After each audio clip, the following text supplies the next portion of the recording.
Assalamualaikum warahmatullahi wabarakatuh.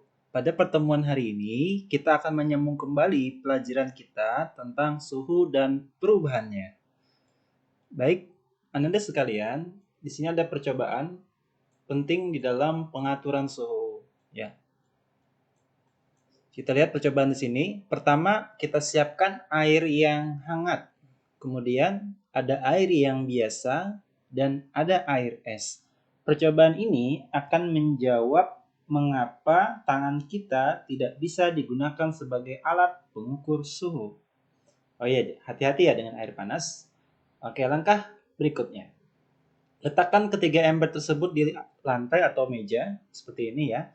Celupkan tangan kananmu diisi ember berisi air hangat dan tangan kirimu ember yang berisi air es. Oke, bisa dirasakan ya, ada yang panas, hangat, ada yang dingin. Setelah beberapa saat, segera celupkan kedua tanganmu ke ember yang berisi air biasa. Rasakan tingkat panas air pada tanganmu. Ulangi dengan nomor 2 dan 3 oleh teman yang lain. Apa yang terjadi? Oke, di situ kita akan lihat bagaimana penginderaan air biasa oleh tangan kanan dan tangan kiri. Jika untuk benda yang sama, ternyata tingkat panas yang dirasakan berbeda antara tangan kanan dan tangan kiri. Apakah indera perasamu dapat diandalkan sebagai pengukur tingkat panas benda? Oke, ternyata jawabannya adalah tidak bisa ya. Karena ternyata suhu sebagaimana tadi yang kita rasakan, indera perasa bukan pengukur tingkat panas yang handal ya. Mengapa? Karena terjadi berbeda ya tingkat panas tadi ya. Tidak kualitatif sebagaimana yang disampaikan tadi ya, tidak dapat dipakai sebagai acuan. Sementara di sini harus ada kuantitatif atau angka. Maka di sini untuk mengukur benda suhu ya menggunakan termometer. Teman-teman bisa menggunakan termometer zat cair jenis-jenisnya. Ada pipa kapilernya, kemudian ada skalanya dan ada reservoirnya untuk mengetahui tingkat pengukurannya. Di sini ya. Ini bagian-bagian termometer. Oke, biasanya ini yang sering digunakan yang kita pelajari kemarin ya, air raksa maupun alkohol ya. Di sini ada perbedaan ya. Air raksa itu membeku pada suhu minus 38. Bayangin aja ya, di kulkas itu sampai 0. Ini minus 38, sangat dingin ya. Dan mendidih pada suhu yang tinggi 350. Kalau air mendidih berapa? 100 derajat Celcius ya. Nah, ternyata raksa itu sangat beracun sehingga kalau pecah berbahaya ya. Bisa dikasih pewarna, entah itu biru atau merah untuk mengetahui ukuran suhunya. Ini ada rentannya. Sementara kalau alkohol itu perbedaannya tidak seberbahaya raksa dan mudah menguap sehingga lebih aman ketika menggunakan termometer. Tapi yang sekarang ini kan lebih praktis ya. Kita menggunakan termometer digital ya. Tidak lagi yang zaman dulu. Jadi semakin kesini semakin praktis. Zat apa yang digunakan? Air raksa dan alkohol. Tadi sudah kita ketahui ya kelebihan dan kekurangannya. Oke. Ini ada zat cair, ada termometer laboratorium, biasanya digunakan di labor ya. Kalau teman siswa-siswa ini bekerja di lab ya, pasti pakai ini. Kemudian juga suhu tubuh ya, yang biasanya kita tempelkan di ketek atau bagian-bagian hangat di tubuh kita. Karena yang digital ya. Skalanya 35, kalau kita sakit bisa 37 sampai 38, bahkan 40 ya. Oke. Di sini ada tempe juga menggunakan suhu itu tadi. Oke, panas, makanya panas ya ketika kita memfermentasi tempe karena ternyata prosesnya tersebut bakteri mengubah glukosa menjadi alkohol dan karbon dioksida. Nah, kalau dalam Islam bolehkah kita makan tempe yang mengandung alkohol ini? Ternyata jawabannya adalah dibolehkan ya. Karena bukan alkohol yang diniatkan untuk mabuk. Sama kayak durian ya. Oke, ada juga termometer bimetal karena menggunakan zat logam, dua logam, kalau dia melengkung sehingga dijadikan seperti ini. Nah, bimetal nanti ada angkanya. Ada juga yang menggunakan kristal cair yang menggunakan warna jika suhunya berubah. Seperti ini ya. Oke, di sini kita perlu ketahui ada binatang yang hidup di daerah dingin.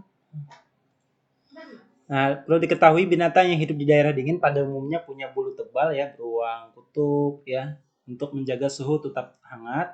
Sementara unta memiliki punuk yang di sini ya, yang berfungsi untuk menyimpan air sehingga tahan untuk tidak minum selama berhari-hari dan menjaga agar suhu tubuh tidak panas. Sedangkan jenis tanaman di pantai berbeda dengan jenis tanaman di gunung karena suhu di pantai jauh lebih berapa? Lebih tinggi daripada suhu di puncak gunung. Kayak ini contoh binatangnya. Dan tahukah siswa sekalian, ternyata dalam waktu 100 tahun ini bumi sudah naik, makanya makin panas ya. Nah, namanya kita kenal sebagai pemanasan global atau global warming. Nanti kita akan melanjutkan di semester 2. Oke, skala suhu kemarin sudah kita berapa suhu tubuh manusia sehat? Ya, 37 derajat Celcius, di mana C adalah Celsius. Masih ingat pelajaran kemarin apa aja? Celsius, Fahrenheit, Reaumur, dan Kelvin. Oke, nah ini kemarin sudah kita belajar Celsius, Fahrenheit, Reaumur, Kelvin. Nah, ini titik bukunya ya masing-masing, ini titik didihnya. Kalau ada pertanyaan silahkan di komen di WA ya. Kalian sudah Ustaz ajarkan ya pengukuran skala perbandingannya. Oke, baik. Kita langsung ke soal saja kalau begitu. Nah, contoh penerapan untuk kalian sudah lanjut Reaumur Celsius sudah, kemudian Celsius Reaumur sudah. Selanjutnya kita ke Celsius ke Fahrenheit ya. Di sini menggunakan cara yang pertama dengan menggunakan rumus ya, di mana yang kita ingin temukan adalah Fahrenheit.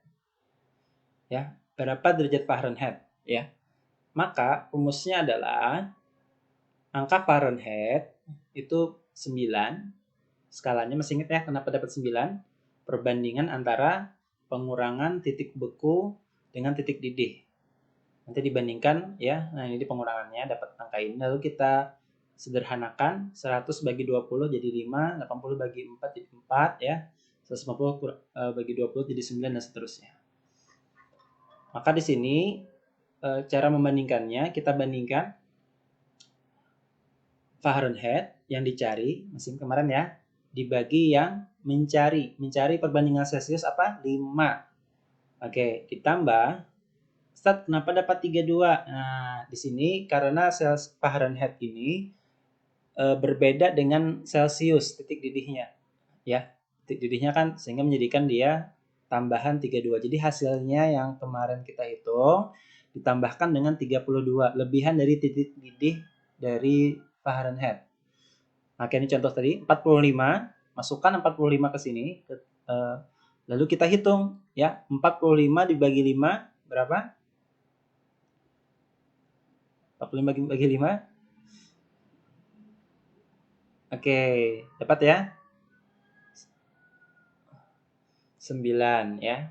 9 kali 9, 81 tambah 32, 113 ya. Silakan nanti dicoba ya. Nah, selanjutnya yang Reaumur kemarin masih ingat? Celsius ke Reaumur. Oke, cukup dikali 8. Ini cara cepat dulu ya. Kali 8, oke. 5 kali 8, 0, naik 4. 8 kali 2, 16. Tambah 4, 20. Hilangkan nolnya. Masih ingat kemarin ya? Atau dengan cara rumus yang biasa kita pelajari, kita mencari apa? Reaumur. Reaumur yang dicari skalanya berapa? 4. Per yang mencari skalanya berapa Celsius? 5. 4 per 5 dikali soal. 25 ya. 25 bagi 5, 5. 5 kali 4, 20. Dapat 20.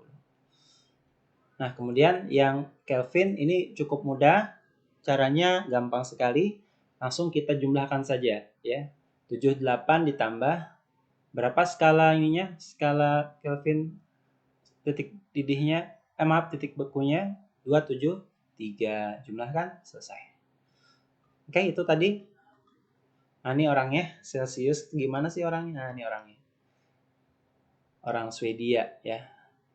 Astronomi tahun ini Anda belum lahir nih ya. Oke, ini dia standar kita yang digunakan di Indonesia biasanya, under Celsius. Oke, baik.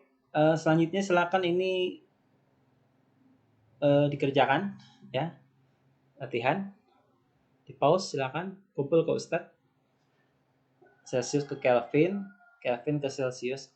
Oke, untuk Kelvin ke Celsius, kalau yang Celsius ke Kelvin itu dijumlahkan titik-titik bekunya. Kalau Kelvin ke Celsius kebalikan, berarti dikurang, ya, dikurang dengan titik bekunya. Kalau ada yang ditanyakan silakan ditanyakan di grup ya. Baik, mungkin ini saja.